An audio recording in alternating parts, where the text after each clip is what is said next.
live. Welcome to the NBA Strategy Show. It is Wednesday, November 10th. I am Josh Engleman. I am joined by Adam Scherer. We are brought to you by PrizePicks. And boy, oh boy, do we have one on our hands today. 13 games, 26 teams, all but 4 in the NBA are playing today on the main slate. I don't know how we're going to get through it. I don't know how we're going to talk about it, but we're going to try it nonetheless. Please hit that like button, subscribe to the channel, hit the notification bell so you know when everything goes live. Adam, are you ready for this? Yeah, I guess it's just one note off the top for anybody watching. And with it being a 13-game slate, like, we can't talk about every single viable player. If we don't really touch on somebody that is, clearly an option, like they're going to play 30-something minutes, but we don't really mention them in the context of the slate, it doesn't mean, like, don't play that guy ever. It just means, like, they're not a priority. So just, it'll be a complete change from yesterday where we could talk about every single bench player on every single team. So just keep that in mind. It doesn't necessarily mean like they're a bad play, redo what you're doing. It just means that they're not somebody that you should probably be prioritizing. Yeah. The amount of guys that are like 4 to 9 percenters in your lineup or something like that is like 80 today. So we can't talk about all of them like that, or else we're never going to make it through this show. I think we need to just dive right in. I don't think we have time to mess around today. Agreed. Washington Wizards, 3-point favorites at the Cleveland Cavaliers, 211 total for the Wizards. Sort of just business as usual. The highest owned guy in this game for the Wizards, 10% owned Bradley Beal on FanDuel at 8,900. He's 5% on DraftKings. That is also the highest mark on DK. I don't really see anyone that immediately jumps off the page for me from Washington that is a clear value option or a clear guy that you should focus on. As usual, Beal, Kuzma, Dinwiddie, they all work. No priorities from Washington. Yeah, that's where I'm at as well. And that's been the case for a while now. When they're healthy, there's just not a whole lot to see here. Bradley Beal obviously gives you a high ceiling every time he's on the floor. There are a million guys on this slate that give you a high ceiling. So obviously, if you get to Beal, it's fine. There's nothing that makes Beal stand out relative to those other top end options. Dinwiddie at 6,600 is fine. The price tag is coming down a little bit, which is nice because he continues to just play like 30 minutes pretty much, 26 and a half in their last game. So, again, not any sort of priority. Montrezl Harrell is still relatively expensive for Daniel Gafford being back. Daniel Gafford is not exactly cheap for the number of minutes that he's likely to play. Even KCP is getting priced up. Different slate, different time. Howell Neto at 3,400 would be kind of interesting, but there's a million cheap options that are going to look better than him. This is just a team where they have a lot of useful pieces.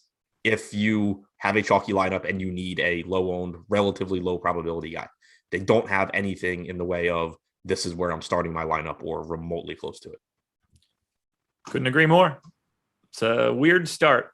We do have a lot to talk about on the Cleveland side, though, so we should move to that one. No Colin Sexton. He is out for the foreseeable future with a torn meniscus. If he gets the repair done, we can see him again this year. If he has to get it taken out, he's going to be done for the season. If he does get that repair done, which I assume that's going to be what he wants to do, unless it's really bad, dude needs to get back on the court to make that money. Lots of ownership coming in here, though. Evan Mobley, 23% on FanDuel at 6,700, 15 on DraftKings. Jared Allen is 15 across both. Darius Garland is 15 across both. Ricky Rubio, 43% owned on FanDuel, 47% owned on DraftKings. Obviously, Ricky Rubio is a fantastic point per dollar play today and likely to be a priority in cash games. 40+% still feels way too high for Ricky Rubio today. I mean, yeah, it's a lot on a 13-game slate, but I think he's also pretty clearly one of the best plays. Like, I don't look at Rubio and say this isn't an example where I think he's getting a bunch of ownership because there's a lack of options. I think that he is just clearly mispriced. He's been playing, 28 minutes or so this year anyway. He's been producing at a really high level. Now you are most likely going to see him play more minutes. He played about 31 minutes against the Knicks in the game where Sexton was hurt. But in the second half, he started the half. He played 7 minutes and 46 seconds to open. He played the final 10 minutes until they pulled the starters with a minute to go. So he played like 15 minutes or 18 minutes or so in the second half. If you're going to get 34 to 36 minutes from Ricky Rubio here, and I think it's likely that you do, they are getting Isaac Okoro back. He can soak up some of those Sexton minutes, but I still think that given the fact that Rubio was already playing 28 to 30 minutes, giving him an extra 4 to 6 with Sexton out, and knowing the rotations that Cleveland's been running, and also knowing Okoro's coming back from a hamstring injury, so he's probably not going to just grab 38 minutes right out of the gate. It's still just like a complete mispricing on Ricky Rubio. Yeah, absolutely. I totally agree there. I'm really curious to see where you end up. Like, if we were close to lock, I'd like to know how much you actually get of him. That's after running like Sims and stuff. It's just, he's one of the guys that have like a chasm between his ownership and his sim odds.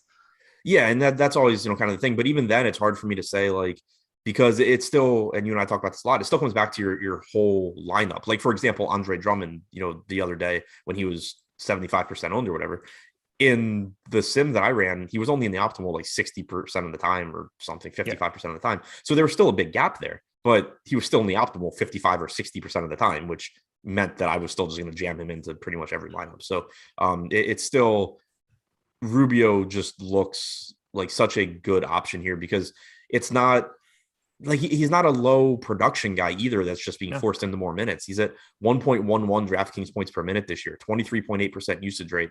Moving into the starting lineup in place of Sexton, this isn't even an example of looking at someone coming off the bench and expecting them to lose usage with the starters, because who's going to take it from him? Like, Garland's a 23% usage guy. Yeah. Mobley's not a high usage guy. Allen's not a high usage guy.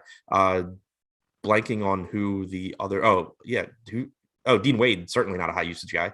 So Sexton's the only guy in the normal starting lineup that you would look at and say, oh, he's going to take usage away, and he's replacing Sexton. So I just have no reason to not love Rubio here.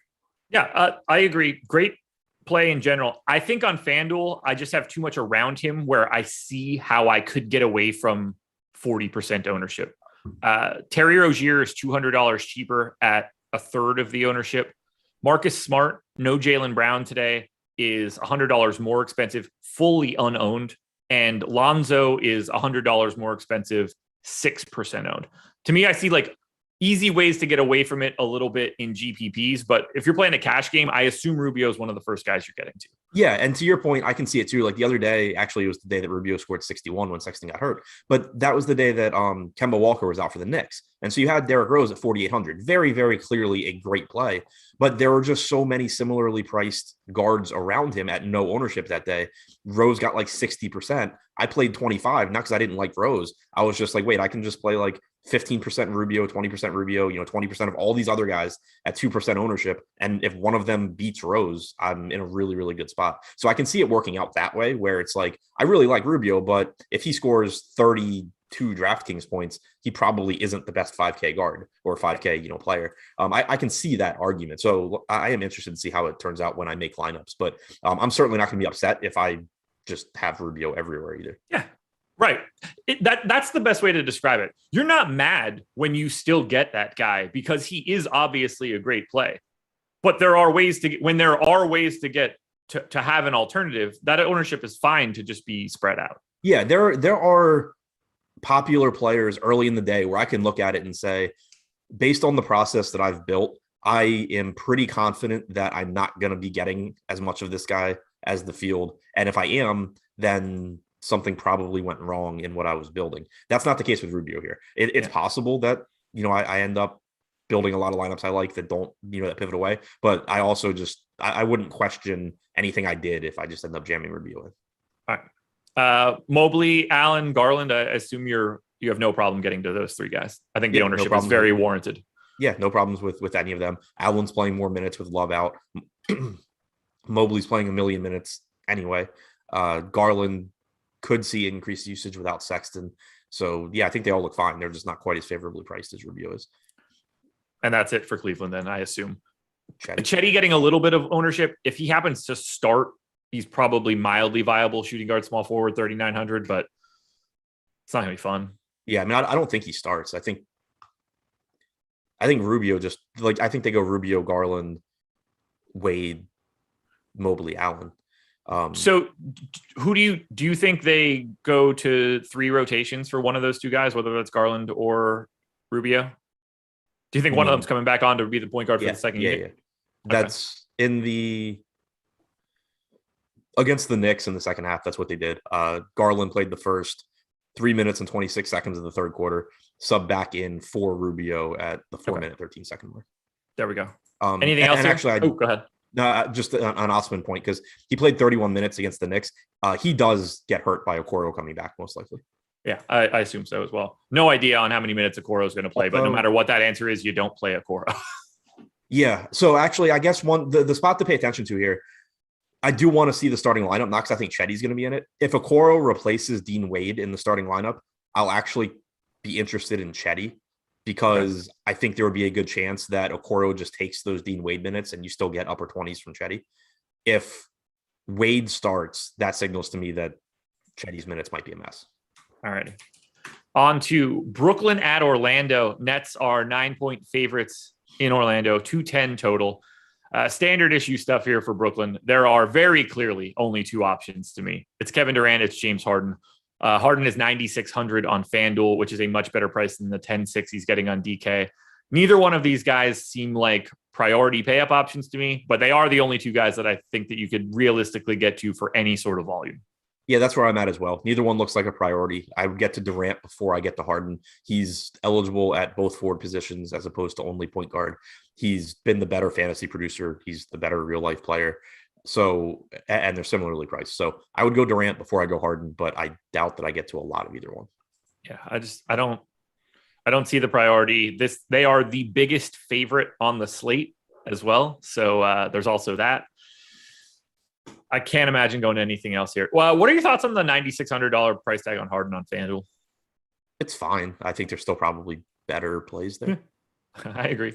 I mean, it is a good matchup too. Like Orlando can't defend, but the only other piece that I guess I would mention is Aldridge at 4,200, but 13 game slate, center only eligible. He's likely to do well for 4,200, but he's also pretty likely to put you in a position where like you're looking at your lineup and saying, oh, it has the fire emoji. He did well. And then you realize at the end of the night that his 27 points were completely useless. I think it's going to be really hard to have someone in an optimal lineup today that plays 23 minutes. Right. Like, I think you're probably going to need 30 from everybody, unless it's like a JaVale played 26 and had 52. Yeah, like when there's this many players to choose from, there's just going to be a lot of guys that score a shit ton of points that you're not necessarily expecting them to. So just getting, if the 6x or 7x means 25 or 28 points, there's a pretty good chance that it just doesn't matter, especially when it's taking up a position where you can get some of the best per minute producers. Yeah. On the Orlando side, highest owned guy on either FanDuel or DraftKings is 7% owned Jalen Suggs on DK at 4,400. God damn it. I'll get your thoughts on Jalen Suggs in a second. I would happily take him there. I like Cole Anthony for 7,700. That's fine. You know, Mo Bamba, Wendell Carter Jr., guys that I'm okay to get to because of either one of those, like they do well on a per minute basis. So like they're the guys that if I'm taking little spots today, I probably don't want it to be the guy that's a 0.7 guy because I need all the help that I can get. There's not a lot for Orlando, but little bits of most of the starters I think seems fine. Go ahead. Tell everybody about how good of a place Suggs is. I mean, he's got a nice ceiling at 4,400. It's still not a priority for me on a slate this big. There's just going to be guys that look better, and it's not difficult to find value today either. So not expecting to like jam Suggs into lineups, but he's got a really high usage rate still. He's not making a lot of shots, but I'm pulling his numbers back up now. He is still leading the team with a 26.5% usage rate. He's second to Cole Anthony in assist percentage. He still has a god-awful 42% true shooting percentage. The upside is there. It's unlikely this is the game he turns it around just because, you know, any one game is unlikely for him to turn it around. But I think that, you know, his ceiling looks pretty nice at that price tag. He's at least someone where you're not, he has the path to like, whereas Aldridge, you know, based on the minutes, it's kind of just like, all right, cool. He's going to get 27, 28. Suggs has 40 fantasy points in his range. He's not particularly likely to get there, but he can 10x at the salary. Oh yeah, absolutely. And I'm assuming you're on the same page here, like Anthony, Bamba, Carter, guys that can show up in lineups, just not priorities. Yep. All righty.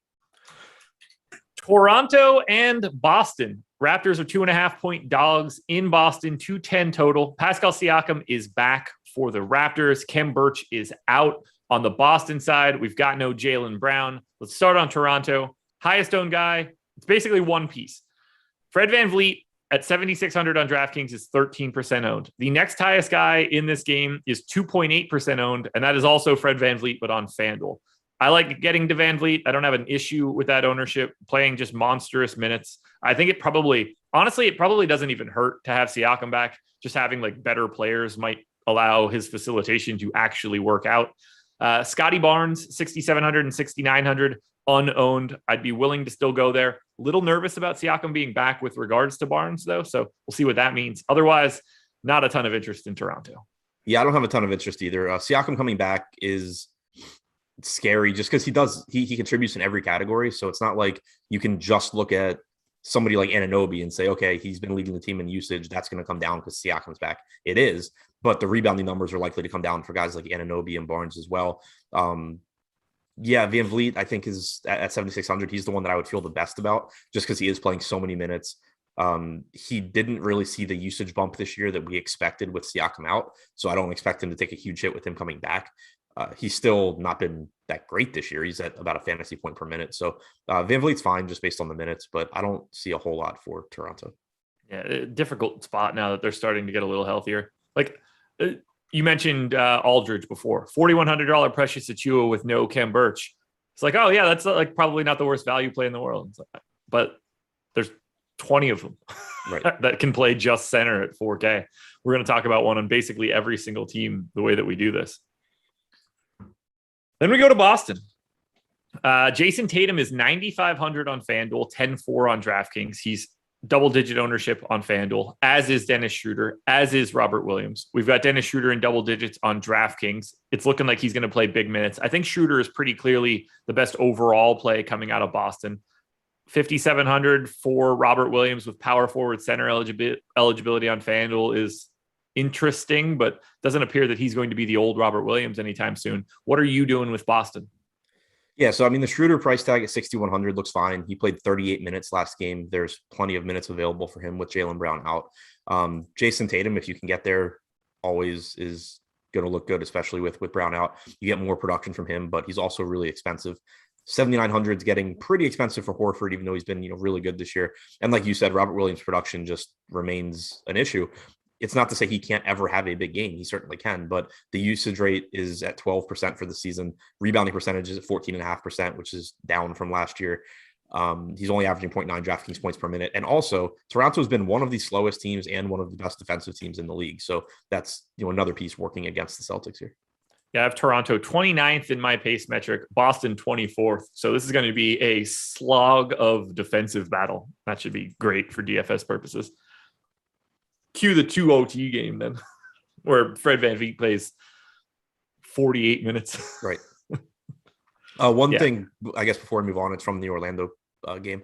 I had forgotten to mention it, but Suggs' minutes have been down too since Gary Harris came back. The rotation is just a little bit deeper. In tournaments, I'm not overly concerned about that because if Suggs is playing well, I think he gets that closing run. If for whatever reason you were thinking about playing him in cash games, which I wouldn't anyway, he's kind of not locked into 30 minutes anymore. Anything else for this one? Nope. We're moving pretty well. We might actually have more time than we think we do, but we'll hit a couple other games where we definitely have to take our time. Schedule for the rest of the day. NFL Strategy Show Ownership Edition comes up after this. That would be at 11 a.m. Eastern Time. Jock Market NBA Show at 1 p.m. The No House Advantage NFL Show will be at 4. Adam will be back for the deeper dive at 4:45. They'll go an hour and 15 minutes, at which point they'll turn it over to Live Before Lock from 6 to 7. And then we've got PGA Live Before Lock from 8 until 9 tonight. NBA ownership is free today. That will be very important. PGA top golfers are free. And our college basketball projections, now that college basketball is back, they are free for today. We keep it moving to the Detroit Pistons at the Houston Rockets, the tank spectacular in the race for the bottom. Pistons are 1.5-point dogs in Houston, 210 total.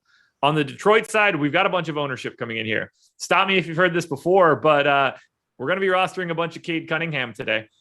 27% owned on FanDuel, 21% owned on DraftKings. He's around 5K on both sites. Sadiq Bey is only 5,200 on FanDuel, $1,300 more expensive on DraftKings. I think Bey and Cunningham are, I don't want to say like must plays on FanDuel, but they are definitely high priority to me, just given their price tags. And then it's Cunningham on DraftKings. Talk to me about the Pistons.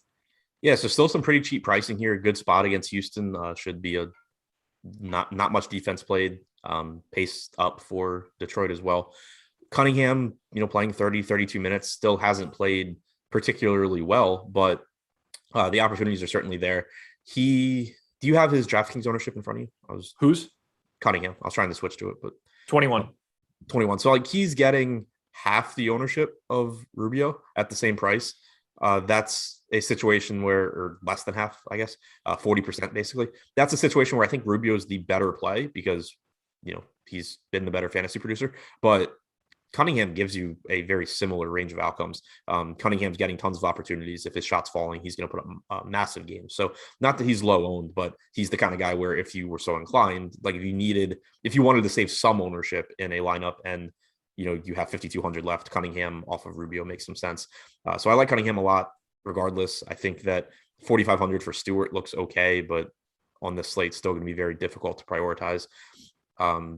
That's kind of it. Grant and Sadiq Bey are fine, but I think the only real priority for me is Cunningham. I assume you would feel a little bit differently about Sadiq Bey on FanDuel at 5,200. Yeah, that's a really good price tag for Sadiq Bey. Giant super chat from Anthony Davis. He said, I know y'all busy. I just want to show love for all that you guys do. It's truly appreciated. Hit the like, family. And I agree. Hit that like button. I saw our boy AD got into second last night on FanDuel, just shy of that top spot, was able to pull the chop. So good work. We're talking back and forth there. Thought I might have a run given how much Kevin Huerter I had, but boy, was I incorrect. Thanks, John Collins. Congrats on second, though. Yeah. Good work, AD. What game? All right. Houston. So Christian Wood, 15% owned on FanDuel, 5 on DraftKings. Christian Wood is 8,200 on FanDuel. I don't think we'll have a problem saying that that's a good play. Jayshawn Tate is the only other guy in double-digit ownership in this game. Everybody else is 3% or lower. I have some interest in Kevin Porter Jr. if he's unowned. Probably a little bit of interest in Eric Gordon because he's 3,900 on FanDuel. I'd be willing to take that shot. There's more here for Houston than I was expecting, at least on the FanDuel side. What do you see? And Porter's questionable as well, so we'll have to keep an eye on that. I'm assuming for now that he plays, but the pricing is reasonable considering that Houston typically plays their starters a lot of minutes. The other day on the second half of the back-to-back, Steven Silas had come out and said that he wanted to play the young guys more and run a 12-man rotation.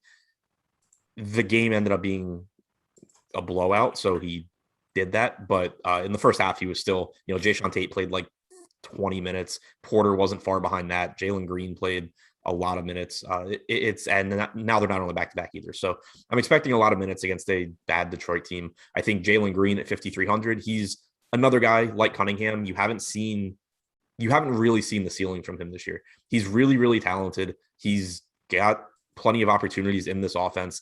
He's got a 22.3% usage rate. That's about a point behind Christian Wood, Kevin Porter. So, not quite as much as Cunningham's getting, but still getting opportunities. But he has a 46.5% true shooting percentage, 15.3% assist percentage.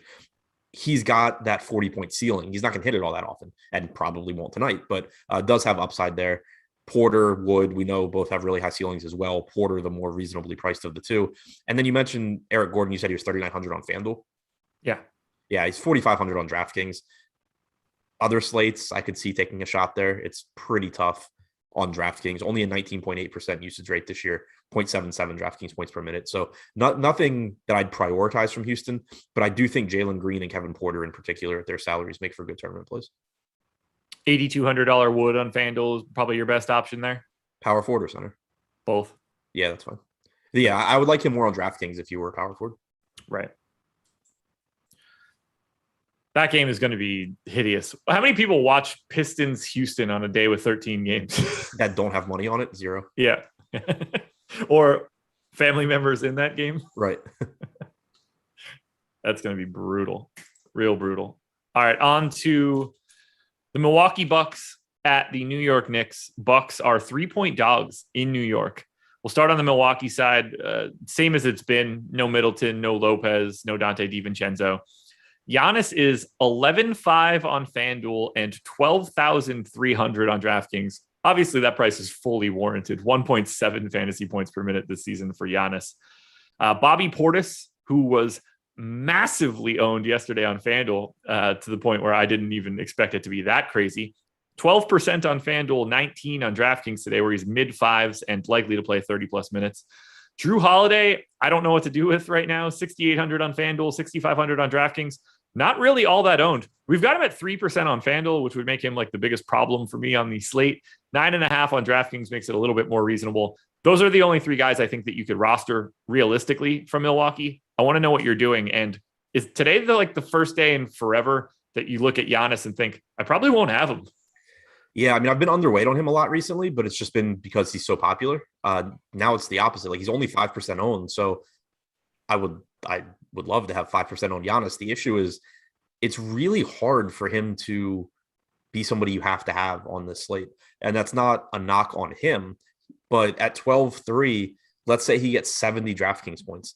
Obviously, if you guarantee Giannis gets 70 DraftKings points, I'll put him in my lineup. But the point being, like, that's not even necessarily still like a must-have because there's so many other pay-up options that are a little bit less expensive that have that same range of outcomes. There's a million guys in the mid-range that are capable of getting 60 fantasy points at any given day. It could completely end up being like, yeah, 70 from Giannis obviously doesn't hurt you, but I can build a lineup just as good that still doesn't have him. So it makes it really difficult to prioritize him even at the low ownership. It's also not the best matchup for Giannis. It doesn't matter a ton. Like it's still Giannis, but the Knicks have really struggled defensively outside of the paint this year. They have been really good at preventing points in the paint, and then they just give it up on the outside. You actually saw that play out earlier last week, I guess. These two teams played. Giannis had a bad game. Grayson Allen shot the lights out.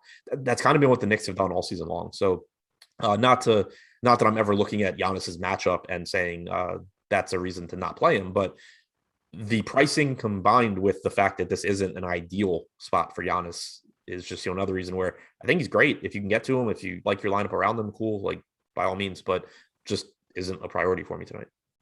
Keep in mind that Knicks matchup could change a little bit. Mitchell Robinson and Nerlens Noel both questionable today. It's a very different matchup, I would say, if it's Taj Gibson, Julius Randle, and Obi Toppin manning the center spot. So yeah, agreed. That could change things up a little bit. But yeah, when it's Mitchell Robinson and Nerlens Noel, I mean, that is. I'm probably going to get crucified when I say this. Is that one of the three best defensive center tandems in the league? Like for 48 minutes? No idea. It's got to be pretty. It's got to be pretty close to get all 48 minutes of defense. Like we're talking about for sure. Two high-end defensive centers. Like obviously the spots where you get like 36 minutes of Gobert or 36 minutes of Embiid and whoever their backup is gets there equally. But to have two guys out there at all times, yeah, that was the first one that I actually thought of. Yeah. I assume you have no problem getting to Portis.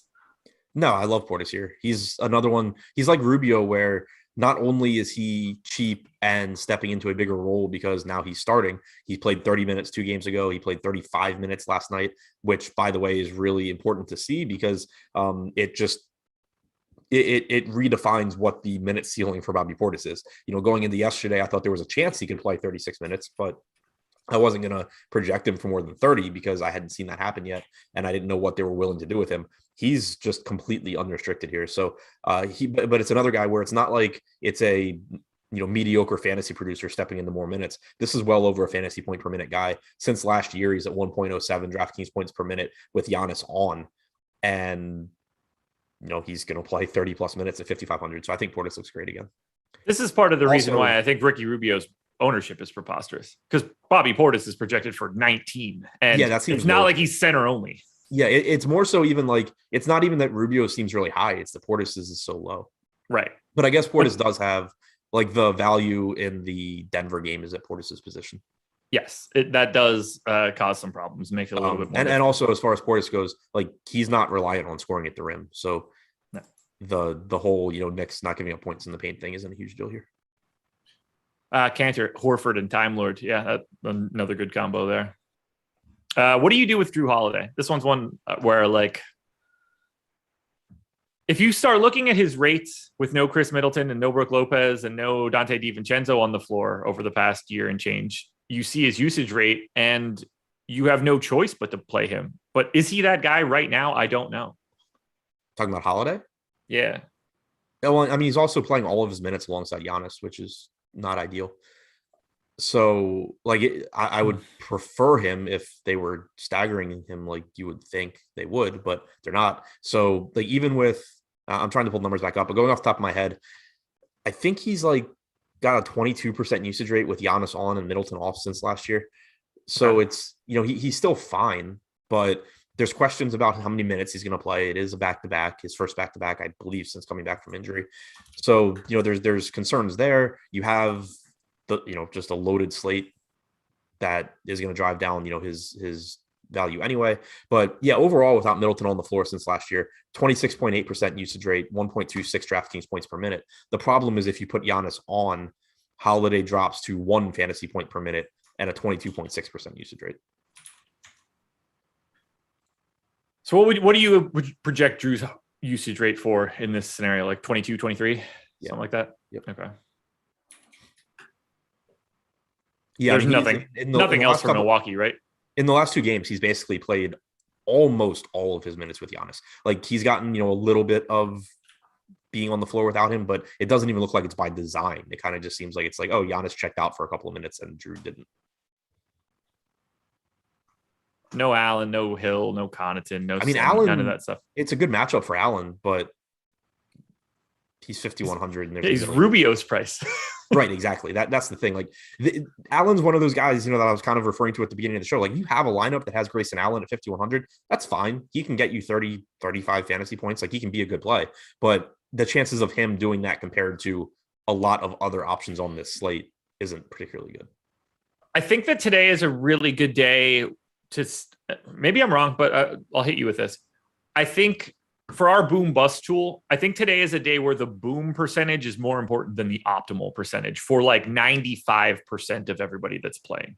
For the Jeff Greens and Jermichael Greens and all the value plays that are obvious, those guys just fly to the top. But someone like Grayson Allen, who there's basically no chance he's showing up in an optimal with any sort of frequency, but can provide scores that are good. Like, his boom percentage is going to show you what he can do today. No individual player on today's slate is going to look frequently into an optimal outside of like the top 5 or 6 guys. So I do like the idea of saying, like, if you do see an lineup with Grayson Allen in it, that's not an immediate thought process of like, oh, I got to get away from this guy. He's only in the optimal 2%. It's like, no, there's 25 other guys that are his same price or in and around it that also have that same optimal odds. Well, know that he can do it. Yeah, and the optimal's still fine, though. Just compare the optimal to the ownership. He's only in 3% of optimals, but he's projected for 1.5% ownership. Yeah, absolutely. It's a good point. To the Knicks we go. And honestly, we probably kind of have to hypothesize a little bit here. Mitchell Robinson, questionable. Nerlens Noel, questionable. If they're both out, then Taj Gibson becomes a smash play on the slate on DraftKings at the flat minimum. Just sort of has to by default, especially given the way Tibbs is coaching. He'll probably play like 40 minutes. If one of those guys is out and Taj is the backup, I don't think that he's all that interesting, but I am curious to get your thoughts there. If everybody's in, there's not really anything here for me from the Knicks. Yeah, same boat. Randall's always fine. Kemba at 5,300 is fine. Not really anything special there. Kemba is another one where he's going to be a hell of a lot lower owned than Rubio. He's capable of beating Rubio, especially if Rubio disappoints, but still not really in the same class, I don't think. Outside of those two, I really don't see much. If both centers are in, $4,300 Robinson is okay, but you're probably getting like 26 minutes from him. I don't see a lot here that stands out other than, the very obvious. Julius Randle's capable of having a big game. Kemba is capable of having a big game type stuff. This one's tricky. So let's just say Robinson and Noel end up out. What does Taj end up looking like for you? Does he pass the Denver guys? I don't know about pass. He's definitely close to him. I mean, he's 3K. He's got power forward eligibility. We know Tibbs will play him a ton of minutes. I think he would look pretty good. Has he started a game yet this year? No idea. I could probably beat you to that, but I don't know. Let me know if you get there. I'm racing. He has not started a game since May 3rd. Damn. I wanted to beat you there. So he started 3 games last year, it looks like. 33 minutes, 35 minutes, 34 minutes. He was one of those reminders that Tibbs is Tibbs, and it doesn't matter who you are. If you start, you are playing a lot of minutes. Yeah. Yeah, that'll be really interesting at the flat 3K. No idea what happens here. You got to wait for the news. Like it's not going to get us anywhere at 10:20 to even try to hash through that nonsense. On to Dallas at Chicago. The Mavs are 3.5 point underdogs, 213 total. Everybody's available for Dallas. Luka is 9% owned at 10K on FanDuel. What do you think I would have to tell you? Like if we were just talking a month ago and I was like, hey, Luka's 10K on FanDuel today, 9% owned. How much do you think you're going to have? I would assume that Luka's playing on like 1 ACL or something. Yeah. It's like, oh, he's minutes limit, right? Right. Yeah, I certainly like him at 9%. On DraftKings, where he's 11-4, a bit tougher of a sell. Clearly has the ceiling, but 3% owned. He's the most owned guy in this game from Dallas. And if you throw out that 9% on FanDuel, 3.1 on DraftKings is the high for Dallas. I think they're like basically fully off the table. Talk about the Mavs. Not a whole lot to say. Luka's always in play. Certainly not a priority for me though. Porzingis at 6,800 gives you a pretty nice ceiling. He's about 1.1 to 1.2 fantasy points per minute. But Bobby Portis is $1,300 less. You have both of the Greens in Denver at minimum salary or close to it. You potentially have Taj Gibson at minimum salary. So pretty difficult to prioritize, 30 minutes or so from Porzingis. There's just not a whole lot for me from Dallas. Yeah, it's really tough. It's really, really tough here. You just need so much. And like a lot of these DraftKings salaries aren't even in the ballpark of good. Like pretty much all these mid-range guys like Porzingis, you kind of need like 40 to 50 from them to feel decent on this slate, probably. I mean, 40 as a floor, no doubt about it. I think 50 is probably the real answer. Yeah. And that could happen, but like it seems like the winning lineup tonight probably doesn't have a score lower than 30, regardless of salary. I can't see how it could. Not in the NBA. Like going back to the little discussion you were having in chat about like leaving money on the table. This is the worst sport in all of DFS for leaving money on the table. You basically should never do it. And to clarify what we were talking about, or to clarify at least what I was trying to say, it's fine if you do leave, a couple $100. It's not a big deal, but I wouldn't intentionally be doing it. Like it's not gaining you anything. No, like if you're at 49,700 or something, you don't have to freak out and think like, I got to fill that extra 300, but you should never be like, I want this one to be like 49-1. That's a terrible strategy in basketball. Yeah, like it's something that gets talked about when you have like a 2-game slate or a lot of overlap or something, that you can just kind of you can quickly eliminate a lot of duplicated lineups by just not building a 50K lineup. But on a 13-game NBA slate, like just don't even look at the salary. It doesn't matter. Right. To Chicago, a team that I actually like today. Zach LaVine, 8K on FanDuel, 7,600 on DraftKings. That price is incorrect. I think Zach LaVine looks like one of the better plays on the day, and surprised to see him not owned more. Vooch is 7,700 on FanDuel. Has not been the same guy so far this season now that DeMar is here, but I actually like that price tag for Vooch on a day like today if you're trying to pop a ceiling, but he is pulling a little bit of ownership. No problems getting to DeMar given the way that he's been involved, but you're going to need a lot at that salary. And then I think Lonzo on FanDuel in particular at 5,600. I mentioned him before when we were talking about Rubio, but if Lonzo's 5,600, I sort of like him in GPPs. So 4 guys in Chicago that seem viable to me. Don't think that I'm going to get to the Caruso or Javonte Green, whichever one chooses to close today. Yeah, it kind of just sounds like a broken record at this point about Chicago because it's always the same thing. Vooch and Lonzo haven't performed that well this year. We've seen rates down across the board for these guys. And to some extent, it makes sense, especially for Lonzo. You know, he's never going to be a high usage guy anyway. And then he's on a team that has other playmakers and has very good rebounders alongside him. So those rates aren't going to look great. Vooch, I'm surprised that his usage has dropped as much as it has. I thought that you would see a smaller gap between him and DeRozan. Did see, I think it was one of the Bulls beat writers tweeting that Lonzo was actually like yelling at Vooch the other day because he passed to Vooch and Vooch didn't even like look at the basket. He just like passed it out and Lonzo was yelling at him to shoot the ball. So I don't know if Vooch is just like not comfortable right now and you'll see the usage go up or what.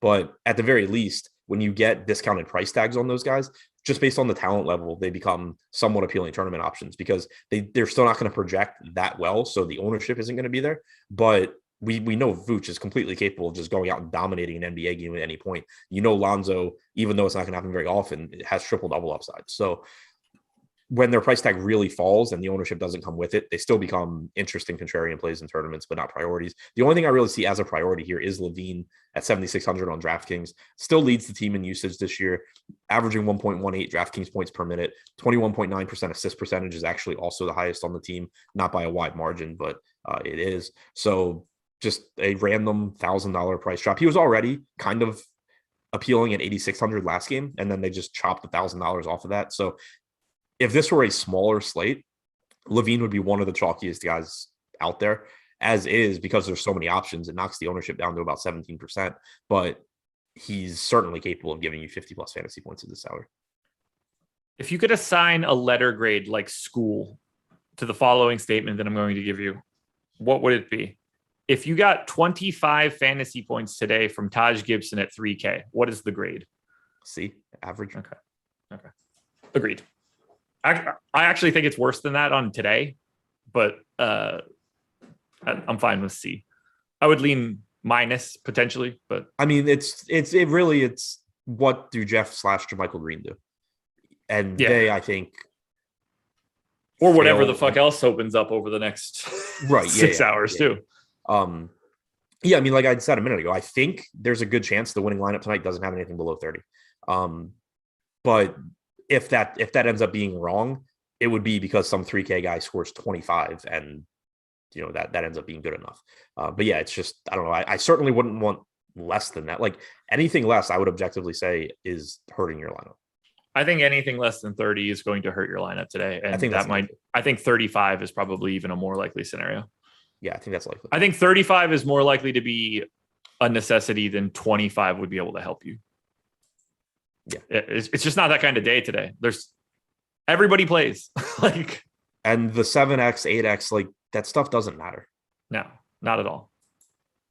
It's an easy talking point. It's a nice, like very rough guide to say, you know, oh, this guy got there or didn't, but it's still about scoring the most fantasy points in your lineup. It doesn't matter if some guy gets 7 times his salary, he's still taking up a roster spot. And if he only scores 21 points and it's 7 times his salary on a slate this big, there's a very good chance that having anyone score 21 points in your lineup is very, very bad.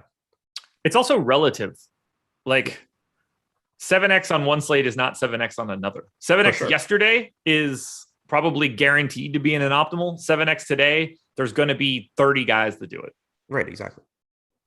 So you'll have the options. And when guys are hitting 7x and there's 6K, the 7x guy at 3K is useless. Right, exactly. It's like, just to kind of think about it broadly, like if you have a 3K guy and a 10K guy, and the 3K guy hits 7x and the 10K guy hits, I don't know, 6x or whatever, so you got 81 points. Or you make that 2 5K guys and they, or I guess 6,500 guys, and they both go for, I don't know, 7x. Like they're scoring more, right? Like I don't know if the math worked out. Like I just obviously just threw those numbers out there, but like, yeah, the point I'm getting at is this is also another point where we got to talk about how you need to add a constant to your value multiplier. Yeah. Which, and even that, like it's not perfect, but you're getting a better rough guide if you use a constant instead of a direct multiplier. But either way, it's still, you have to account for the opportunity cost of a spot in your lineup. And just saying this guy hit value doesn't do that. No, it does not. Anything else for the Bulls? No. All righty. On to Charlotte Hornets at Memphis Grizzlies. Hornets are 4.5-point dogs in Memphis.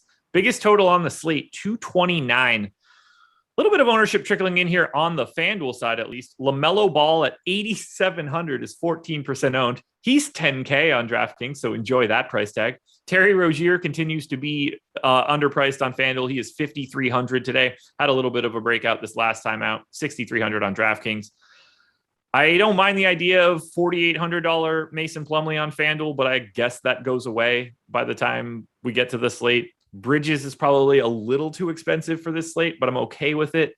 They took, I don't know if you noticed this, Ish Smith was just out of the rotation the last time, which is he played interesting. 5 minutes the game before. Yeah, so 5 minutes on a back-to-back. I don't know if that means that Kelly Oubre is going to get more minutes or if it's Cody Martin. Who the hell knows? There's something here, though, for Charlotte. There are plays. Yeah, it's not a safe spot to get to. I'm really interested in Kelly Oubre in particular at 4,200 in tournaments, just because there's such a wide range of outcomes on him. He actually has, and I didn't refresh for last game, but going into last game, in the games that Terry Rozier has played, Oubre has a 23.3% usage rate compared to about 20% overall this season. So you're seeing that increased usage from him when he comes off the bench. And he only played about 17 or 18 minutes last game. He did get in first half foul trouble. He picked up 3 fouls, but then didn't really play much in the second half anyway. But the game before that, you had seen him play more minutes. The point here is that he's not safe at 4,200, but there's enough volatility in his playing time and his production that he's capable of going for 35, 40 points at 4,200. If he's playing well, there are minutes there available for him. Seeing essentially 2 games in a row where Ish Smith is not playing is good for Oubre's overall outlook, because it just, even though it doesn't guarantee him more minutes, it opens up minutes that he can take. If he's playing well, he can take minutes from Cody Martin. If he's, playing well, he potentially can take minutes from somebody like Rozier. But the point being that it's one less guy in the rotation for him to really compete with. Let's see what else we've got here. What are your thoughts on the LaMelo price tag difference between FanDuel and DraftKings? What's FanDuel? 87. I think that he's okay on DraftKings, just given his ceiling. I think he looks extremely good on FanDuel. Yeah, I would tend to agree. Anything else you want to do here for the Charlotte side? This total is appealing. Yeah, it's kind of just, to me, for the most part, Charlotte looks like a team where you take contrarian tournament stabs, but you probably don't just jam in any one of these guys. Like any of Ball, Bridges, Rozier, Plumlee, Oubre, even Cody Martin at 3,400. It's pretty easy to make the case for how they do well, or, what happens for them to do well, but they're also priced pretty appropriately for their median projection, particularly on DraftKings. All righty. We switch it over then to the Memphis side, where Dillon Brooks is questionable. By all accounts, it seems like he's going to be playing today. He's coming back off of a hand injury. He did some workouts and stuff with the Memphis G League affiliate. As best I can tell, he's going to be playing today. We don't totally know the status on Zaire Williams yet. Not entirely sure it even matters on a day like today. Only guy in double digits of ownership across both sites is Jaren Jackson, 11% on FanDuel, 12.5 on DraftKings. I would be okay to get to Ja on FanDuel at 9,100. After that, if Brooks is back, I don't know how you can really play anything else from Memphis. If Brooks is back, I want nothing to do with this team. Yep. Or at least close to it. I mean, John Morant's still going to give you a really high ceiling, but the big thing with Morant this year has been that, his usage rate's up to 34%. And it doesn't matter that he's a lot better than Dillon Brooks. Dillon Brooks doesn't want to hear it. He's going to take shots away from John Morant. So, yep. That's an issue. So I would say that Brooks probably doesn't affect Jackson. He would be the guy where I was just okay, that doesn't really change anything for me. Even that, I mean, Jackson has a 23.5% usage rate. I could see that drop to 21 or something. Sure. But when you're getting a Jaren Jackson ceiling game, it's because he's doing a lot of things that don't have anything to do with Dillon Brooks. Yeah. And also one big point here, because it really hurt me last game where Steven Adams still barely played. They were talking to, I'm drawing a blank on his name, whatever. Was it Taylor Jenkins? Yeah.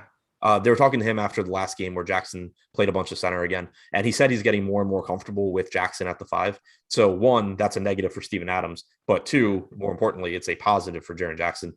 Good for his rebounding numbers if he's getting more minutes at the 5. So, and especially in a spot like this against Charlotte, where there's no reason he can't play the 5. So I think it makes him look better. How many shares of Dylan Brooks do you want on DK today? 7,100. Yeah. I was like, oh, well, they made that easy, Yeah. at least, because that's just an insane price tag. Yeah, I'm assuming he plays. I don't know. If Zaire Williams is in or out, I don't think that's changing anything for you. Would I be right? If he's out, Brandon Clark potentially becomes a play at 3,300.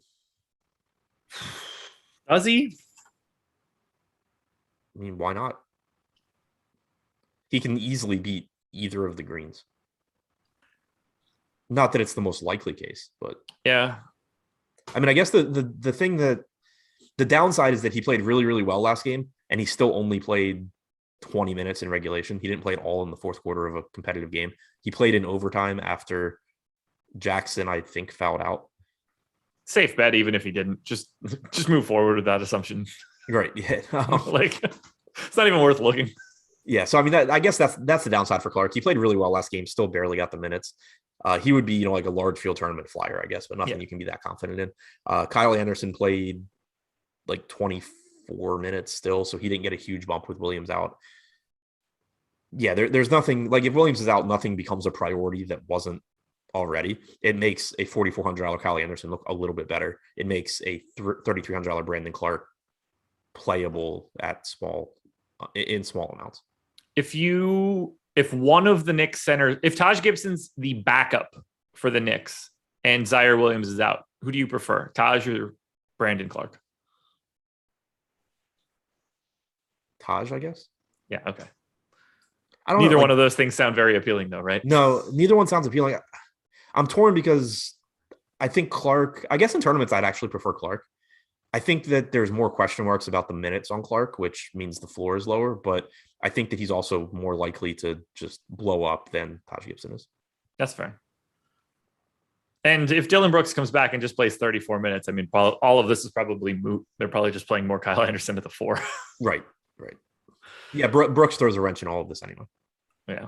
All righty. Time for us to talk a little bit about the presenting sponsor of this show and the presenting sponsor of the process and the presenting sponsor of the contenders. That would be PrizePicks. These are daily prop-based contests. You can use the promo code Awesemo when you sign up to get a $100 first match deposit bonus. So if you put in 100, they will match it with 100. You don't have to worry about sharks or optimizers or mass entry.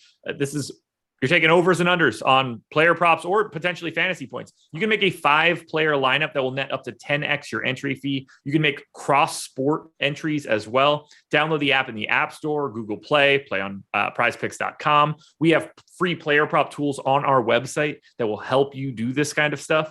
Adam, I'm going to hit you with a couple fantasy point props for today. Are you ready? Yep. First one that I see, Ja Morant. Over under 41.5 fantasy points. Again, this is FanDuel scoring. I think it's close. I'll take the over. I will take the over as well. Knowing Dylan Brooks's minutes really play into that one. That's for sure. What's another one that I like? This is my second easiest to me, at least. Over under 29 fantasy points for Bobby Portis. Over. Yep, that one's good. And then let's see if I can get difficult with one. All right, over under 24 fantasy points for Jalen Green. 24 fantasy points? Yeah. I'll take the over. Okay. I have it actually a little bit under.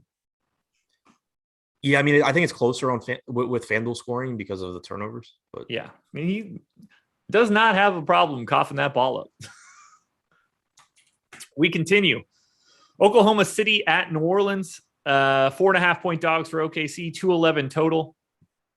Shea is 20% owned on FanDuel at 7,600. Thanks for that price, FanDuel. Josh Giddey, 15% owned at 6K. Probably not a spot I want to get to if he's starting to pull a bunch of ownership. Highest owned guy on DraftKings is $4,800 Darius Baisley. What do we do here in a battle of two of the worst 5 teams in the league? Yeah, I mean, OKC just has some guys that I think you mix and match. They're reasonable pricing. Guys like Josh Giddey at 6,500, Baisley at 4,800. The minutes should be there. They produce at relatively high levels. Giddey's a little over a fantasy point per minute this year, I believe. 1.03 on FanDuel. Yeah, 1.02 on DraftKings. SGA at 1.09, the only two guys other than Mike Muscala on Oklahoma City that are over a fantasy point per minute. But Baisley's at 0.93, which is fine if he plays around 30 minutes at 4,800. So nothing that I think looks like a priority. Gilgeous-Alexander clearly has a ceiling as well, although there's a ton of opportunity cost at guard today with guys like Levine and Rubio so underpriced, not to mention, the others. They're all fine. It's a good matchup in terms of pace, middle of the pack defensively for the Pels, that backwards, terrible defensively, middle of the pack in pace. So it's an okay spot, but nothing that stands out as particularly underpriced. If Brandon Ingram and Herb Jones are in, are you playing anything from the Pelicans other than potentially Joval?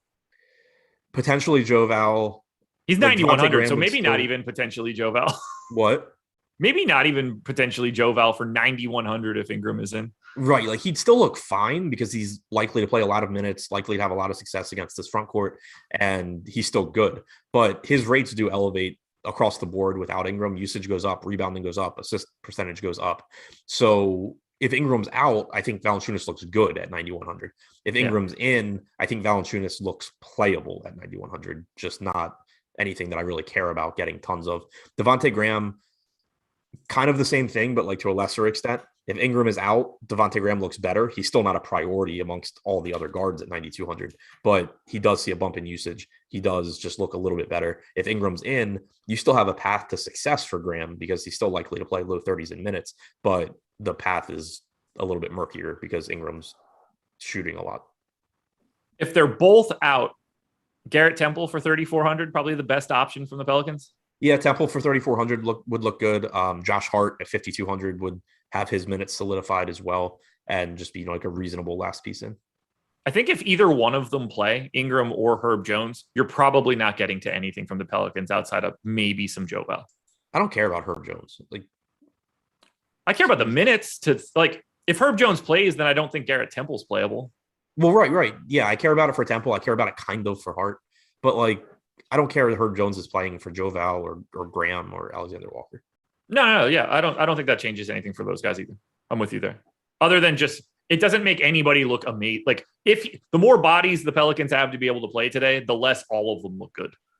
Yeah, that's I agree with that just on principle. But yeah. If you tell me Ingram is out, I'm not even waiting to hear Herbert Jones' status before I bump Jonas's projection. Yep, agreed. Totally agree with you there. Sacramento and San Antonio Kings are 1-point underdogs, 220 total. We do not know the status on Tyrese Halliburton or Terrence Davis yet. They are both questionable. De'Aaron Fox is still just 7,400 on FanDuel. He is 8,200 on DraftKings. He's in the teens in ownership on FanDuel, which I think should make some sense. Had a bit of a breakout in that last time out. Everybody's in single digits on DraftKings. Do you have any priorities from the Kings today? Not at the moment. Definitely keep an eye on the injury report here. We have Tyrese Halliburton questionable, and we also have Terrence Davis questionable. So you potentially would see Davion Mitchell and or Buddy Hield stepping into more minutes. That would make them look better. But as is, nothing as a priority. De'Aaron Fox's price tag continues to fall. 8,200 certainly gives you a ceiling, but he is someone that I am at least somewhat concerned by his lack of production this year. He does still have a 28.2% usage rate. I think that could also increase in games where he's shooting well. He's shot poorly this year compared to previous years as well. But the assist percentage is down a little bit. The potential assists are down, which, kind of backs that up. He's playing a lot of minutes, alongside any combination of Halliburton, Hield, Mitchell, just other guys that have the ball as well. So on from a talent standpoint, I think Fox still offers a high ceiling, but I do actually have some concerns about him going forward that I don't have about some of these other point guards that have started out the year shooting poorly. By the way, 650 people in here, 120 likes. Let's bump those numbers up. We got a 13 game slate. We should be well over 200 right now. So let's get a couple more thumbs up here. Anything else for the Kings? Harrison Barnes plays a lot of minutes. Rashawn Holmes is really good. 13 game slate. They don't stand out. On the San Antonio side, Thad Young is 4,600 on FanDuel. He got to 18% ownership. No one owned more than 6% on DraftKings. Do you find any value in San Antonio today? So, I mean, you still have Jakob Poeltl out. We got 22 minutes last game again from Drew Eubanks. He played really, really well, but still only played 22 minutes. Thaddeus Young played about 25 off the bench behind him. So I'm assuming you continue to see like a 22-26 split from them. 5,800 for Young is pretty expensive. 4,600 for Eubanks at center isn't the most appealing either. They're okay, kind of dart throws in tournaments, but nothing that stands out. DeJounte Murray at 9,700 is, it's not an absurd price. He's really, really good, but it's still a price where it puts him in that range of, if he falls into some lineups, that's fine. He can certainly go get 55 DraftKings points, but I'm not going out of my way to get DeJounte Murray on this slate. Same goes for Derek White at 6,400. His production's fallen off a bit this year as Murray has done more. It's a good matchup, but I think just on DraftKings, pretty accurate pricing. Yeah, makes it tricky. I like that Thad Young $4,600 price tag on FanDuel, power forward, center eligibility. It all makes sense. I didn't realize DeJounte Murray, 1.32 FanDuel points per minute so far this season, 9,500. The dude's just putting it out there and nobody pays attention or gives a shit because it's in San Antonio. Yeah, and it's like he's also, it feels like he's older than he is, because it feels like he's been around for 8 years or something, but he's 25. So we forget he missed a full season too. Right. Yeah, I think it's just people sort of it at least for me, because I always have to remind myself how young he is and that he's this good, and he's someone that I have always thought is good, but it makes sense for him to still be elevating his game. But I think just the fact he played with DeRozan, he had the injury, and it feels like he's been around forever. It's just DeJounte Murray is who he is. He's a good, not superstar level player when really he's still elevating. Per 36 minutes this year, 18 points, 8.5 boards, 8.5 assists, 3 stocks, and he is known as a good defender too. That's a great package of a basketball player. He's averaging 3 steals per 100 possessions. Yeah, it's nuts. Truly nuts. All right. Indiana and Denver. Pacers are go ahead. I was just going to say his 1.3 DraftKings points per minute this year is on 49.2% true shooting as well. Yeah. Which is bonkers. Pacers are 2.5 point favorites in Denver. If you're watching this show and you don't know why Denver is going to have some value here, you've been living under a rock. Nikola Jokic has been suspended for this one. Michael Porter Jr. is out indefinitely with back issues. On the Pacers side, this team is fully healthy. I don't see a single priority from Indiana. They just have guys that can be in my lineup. That's where I'm at as well. Sabonis, still not producing at the level he has in the past. Brogdon down to 7,500 is pretty nice. I think that's necessary because of Karis LeVert being back, and LeVert's going to take some usage from him. But Brogdon has played at a high level this year. You have gotten a lot of assists from him. Taking some of those away from Sabonis that compared to last year. Still a pretty unappealing spot going into Denver, but there is plenty of upside on Malcolm Brogdon at 7,500.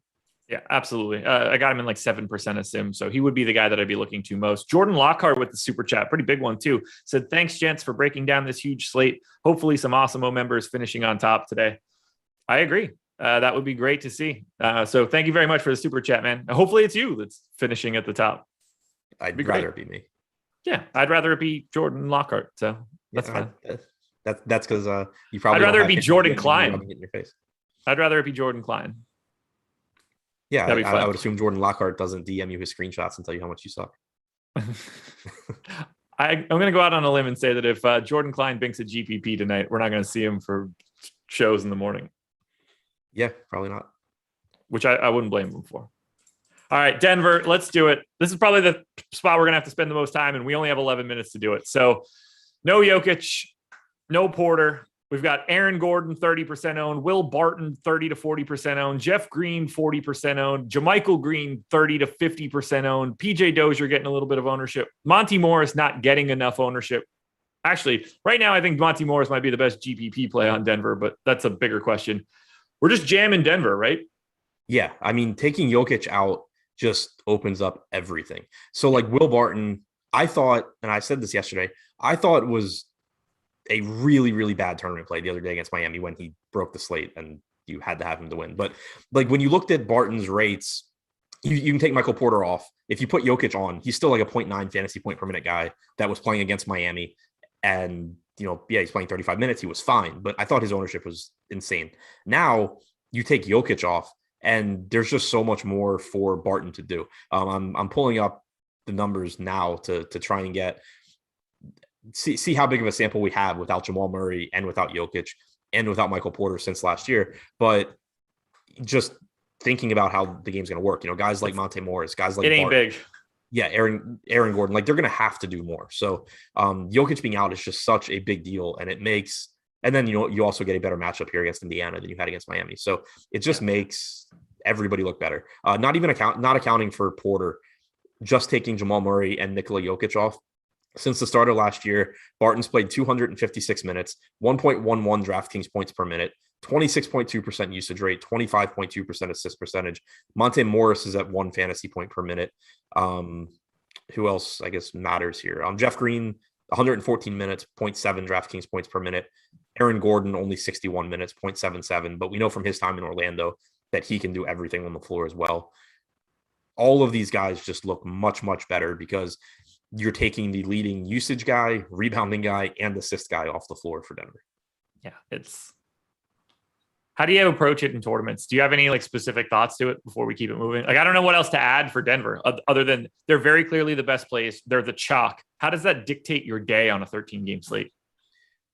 I'm still just going to play a lot of them. I think I agree with you. Monte Morris at 8% owned is insane when you have 28% going to Aaron Gordon. I don't mean Aaron Gordon's not a good play, but there's no reason that gap should be that big.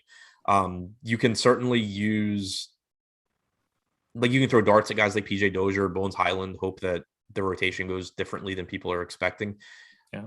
But it's really hard to get away from it. I think it's very, very good chalk. It's obviously possible that either one of the greens disappoint, but there's no reason to expect that they will. And you should also expect that they're going to get plenty of minutes against a relatively big Indiana front court. Every starter is an exceptional play today for Denver. Yeah, I agree with that. And there are more after that.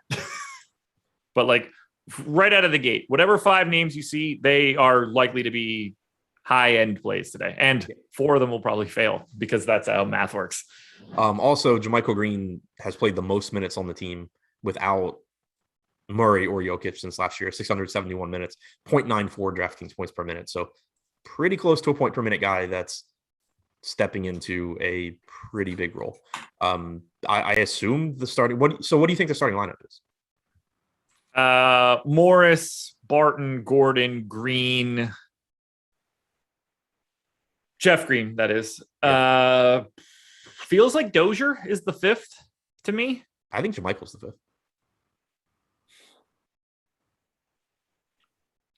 Feels easier to do it if it's not for this team. You think Zeke Najee's getting some run today? Wouldn't surprise me as the backup. I wouldn't be. I think it's. I don't feel comfortable about the 5th spot. I don't feel comfortable about it either. I just think it makes sense because you have the Turner Sabonis front court, but then you also have LeVert / Brogdon.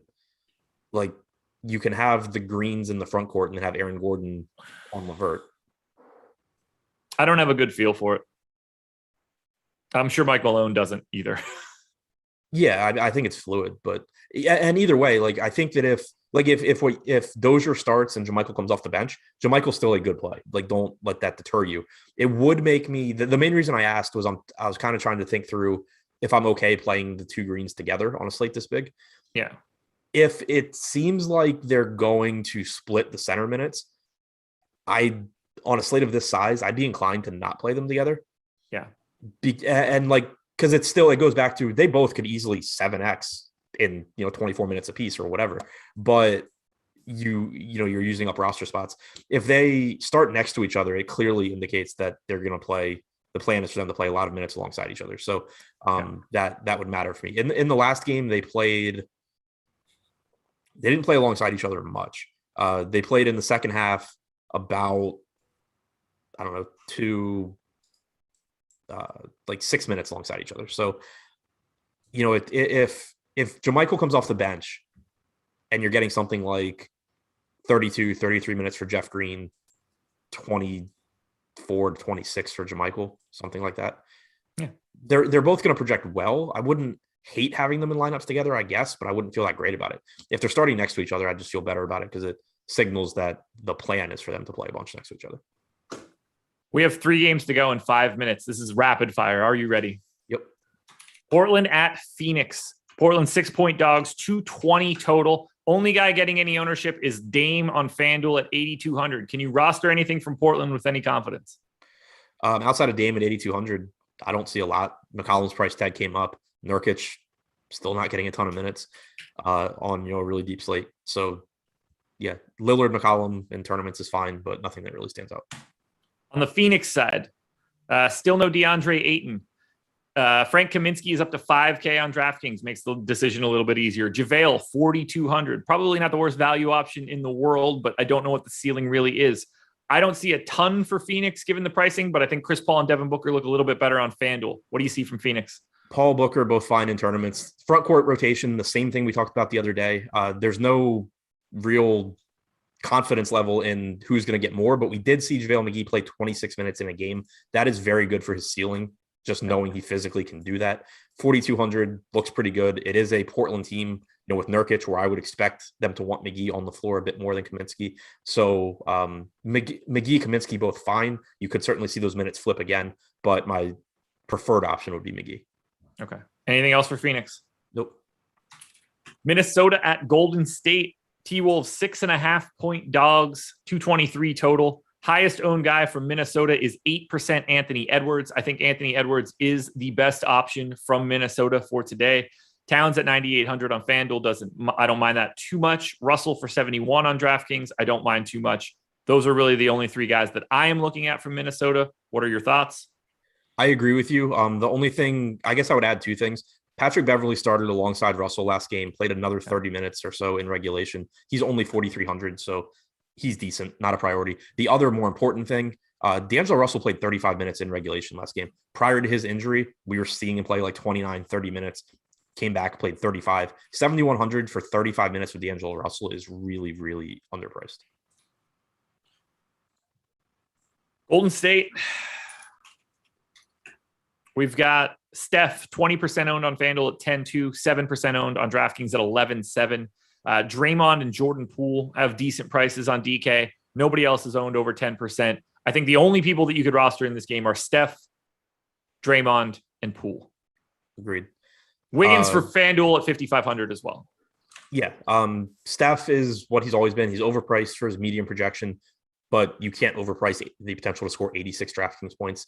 He has that every time he steps on the floor. It's a good matchup here. So Steph in tournaments is fine if you can get there. It's going to be really difficult to get there, though, kind of like Giannis.